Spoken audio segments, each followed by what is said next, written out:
Gali leisti savo perkelti dėmesį į kūną, į pojūčius.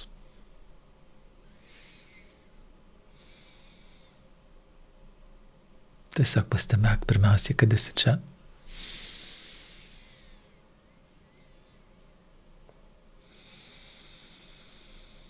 Pastebėk pojūčius, iš kurių žinai. Žinai, be jokių abejonių. Sėdžiu.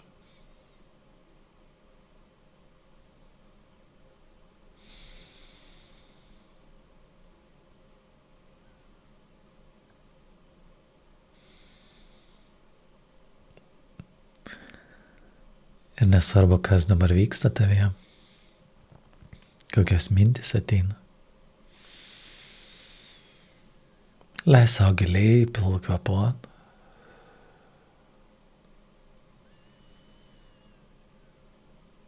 Mintys, jausmai, vaizdai, prisiminimai. Gali laisvai keliauti, judėti, keistis.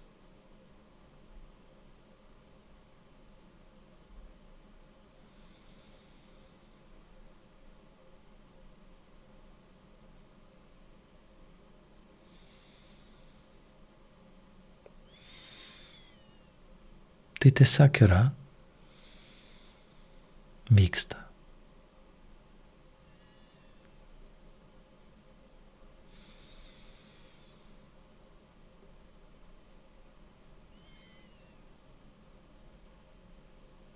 Kartais mes taip norėtume, kad tai nevyktų.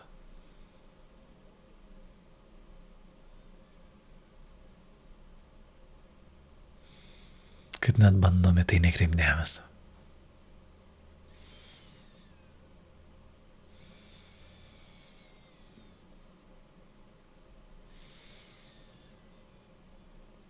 O dabar leis savo kvėpuot ir patirt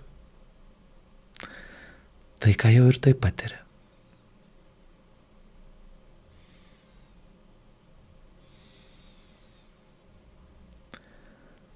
Ir visiškai nesvarbu.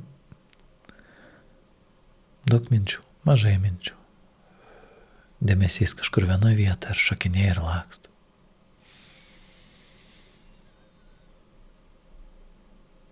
O pojūčiai užpakalėje vis dar primena sėdi. Tiesiog esi čia.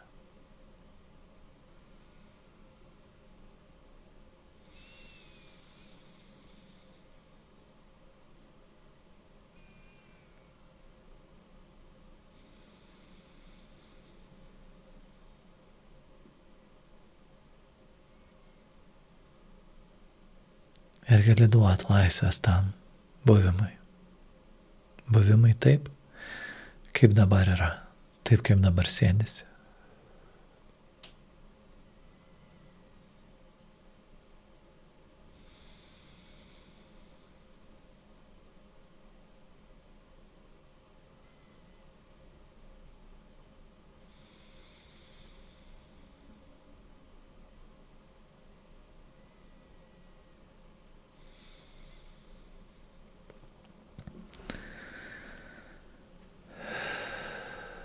Ar kartais nori ryšio su žmonėm ir atrodo, kad jo trūksta? Gal net įsivaizduoji, kaip jie turėtų elgtis, kad tu jaustum ryšį.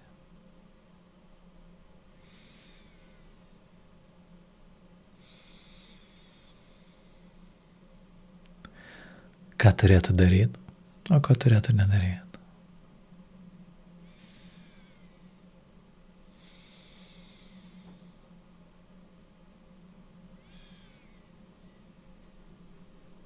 Kuo griežtesni mūsų įsivaizdavimai, kaip turi jaustis, elgtis, reaguoti, atsakyti. Tuo dažniau žmonės jos nepataiko.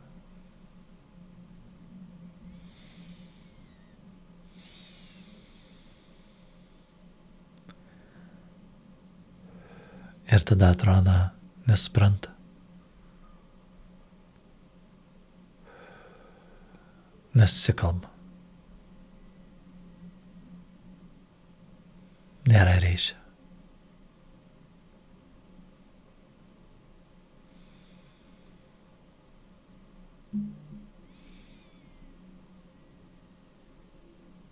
Žinai, kas įdomiausia, kai tau atrodo, kad tavęs nesupranta.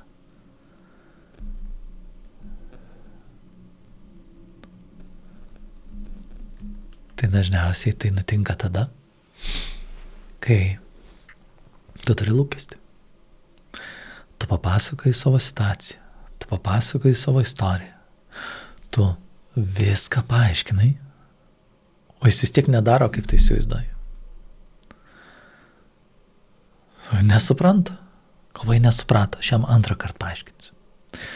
Vėl viską išdėstį, kitaip, aiškiau, dar 3 kartus pakartoji tas vietas, kur nesuprato. Galvoju, jau dabar jau taip aiškiai išdėsčiau, jau dabar tikrai darys, kaip aš noriu. Ir vėl nedaro, galvoju, visai nesupranta. Mes nesusikalbam. Nėra ryšio, klausyk. Aš sakau, kaip jis turi elgtis, o jis nesielgia. Tai turbūt dėl to, kad nesuprato. Ne dėl to, kad turi savo norų ar savo įsivaizdavimų, bet tikrai dėl to, kad nesupranta, nesiklauso. Tai gali pasveikinti pirmiausiai ir patyrinėti, kaip tu įsivaizduoji, kad sužinosi, kaip tu suprasi, kad tave suprato.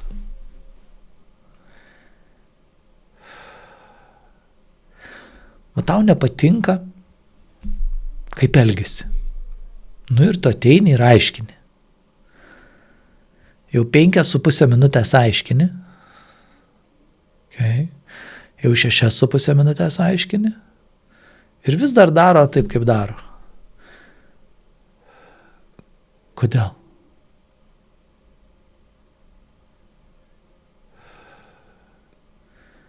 Gal ne taip aiškinai? Ir dalis žmonių, padarys išvadą, kad tiesiog jis yra piktybinis, bjaurus tipažas ir specialiai čia man daro, kad man skaudėtų. Bet žymiai didesnė dalis, ypač tų, kurie šiaip gyvenime yra geri ar nori būti geri, galvos, kaip jis nesupranta. Ir bandys paaiškinti dar kartą, ir dar kartą, ir dar kartą. Tai gal yra žmonių gyvenime ir situacijų, kuriuose vis aiškini. Ir niekaip nesupranta.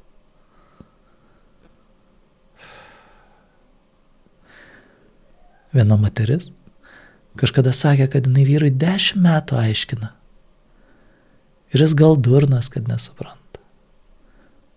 O aš jos paėmiau ir paklausiau. O sakau, tas, kuris aiškina tą patį 10 metų. Ar labai protingas atrodo?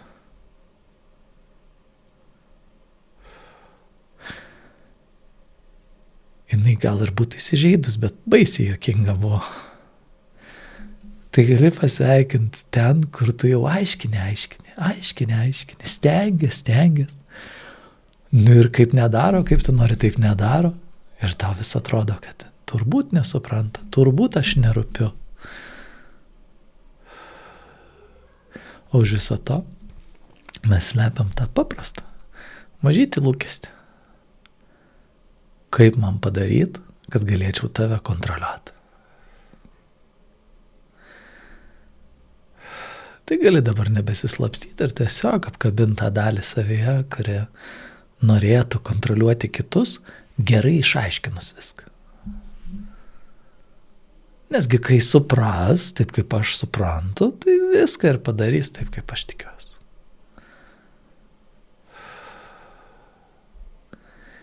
Ir tada gali nutikti taip, kad atrodys, kad nėra ryšio su žmonėm, nes jie nedaro, kaip tu nori. Ir dar kartais sukelia visokių jausmų, kurių tu visai nenorėjai patirti. Ir kuo daugiau atrodo, kad yra to atstumo, įsitempimo, nesaugumo su žmonėm, tuo labiau norisi užsitikrinti, kad bus teisingai, kad bus taip, kaip įsivaizduoju, kad elgsis taip, kaip įsivaizduoju, kad kažko nesakys arba kažką sakys.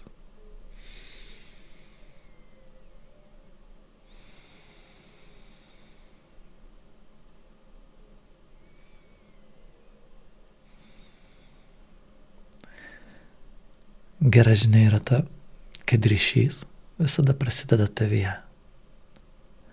Nuo tavęs ir su savim. Ir jeigu prisimintum tą jausmą arba kažkokią situaciją, kur jauteisi nesvarbus, neišgirstas, nesuprastas, nereikalingas. Kai save va tokį matai, kai matai tuos jausmus, kurie ateina, ar tu sutinki suprasti ir būti švelniai su savim? Ar vis suki galvą, kaip to atsikratyti, išvengti?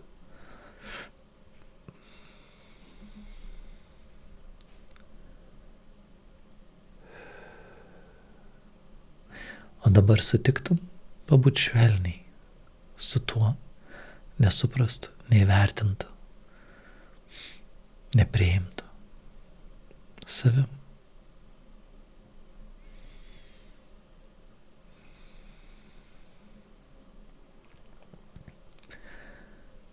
Ir jeigu praeitie tai buvo labai skauda ir nemalonu, tai dažnai viduje ta pirminė reakcija yra atstumimas.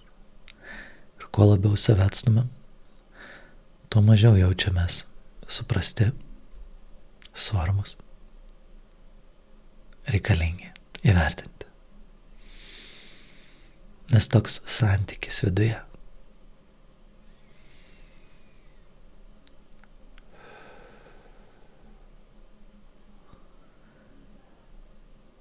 O jeigu kai kiti nesupras ir nedarys, kaip tai įsivaizduoji, tu rinksiesi būti su savim švelniai ir draugiškai.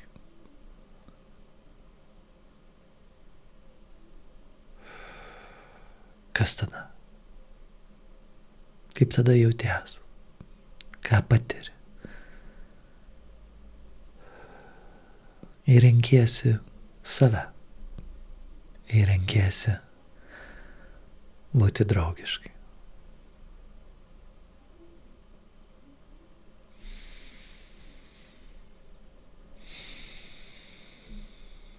Tai gali duoti savo tą erdvę, tą laisvę. Nesvarbu kaip kiti elgsis, ar supras, ar ne, padarys ko nori, ar ne.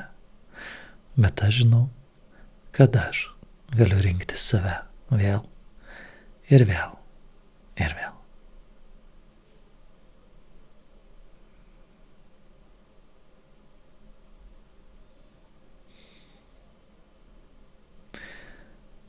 Ir gali duoti savo vietas tokiam, kaip dabar esi. Ir jei to niekada nedarai, tai pradėti megzti ryšį su savim. O jei darai, tai dar kartą apglėbt, apkabint ir primint savo. Aš renkuosi save.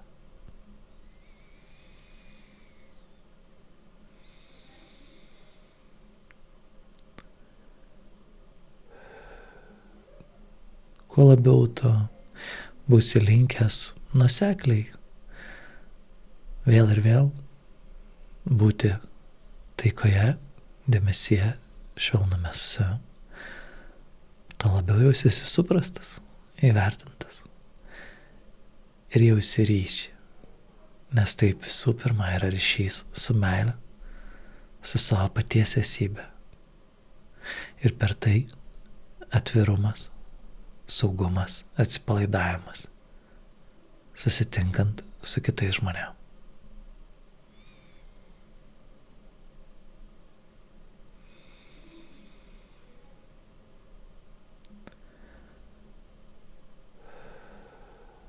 Tai gali leisti savo pažaisti, kai tu atsiveri savo, supranti, apglėbi save ir pažiūrėt, kaip tada jaučiasi ryšys su žmonėm.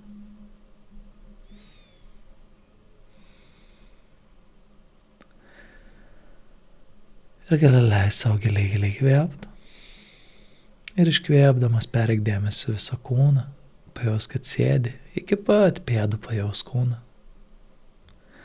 Ir dar.